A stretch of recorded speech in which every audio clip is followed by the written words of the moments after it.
Hi, Miss. Hi, Miss. Hi, Miss. Miss. Sexy mo naman, Miss. Uy, ito. Ano po ang damit siya nito? Ha? Kaya panay-gara kayo ah. Sisimba nga ni. Saan kaya?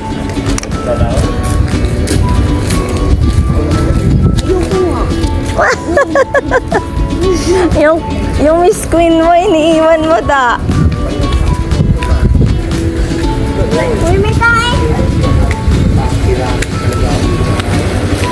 Da, yung Miss Queen mo. Miss Queen. Ayoko nga. Ako dito. Ayoko nga. Ano, pag ayaw ko. Yan na. Dulas ka ba dito?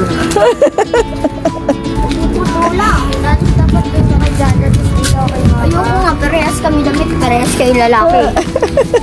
Pamilya, mga kapag-anak, nila, paano nila hinahandle yung problema. At from there, maaari tayong ma-influence sa kanya kung paano natin haharapin yung mga pagsubok sa buhay, either in a positive way or in a negative way. So, maganda gagawin natin kung ating mga sarili kapag mayroong dumarating na problema sa atin. Paano ko ba ito hinahanda? Nalulungkot ba ako?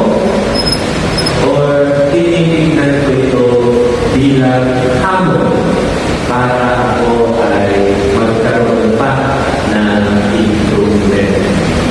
So pag nilayan nila yan na, sapagkat narinig natin sa ating ibang ngayon, 100 pesos.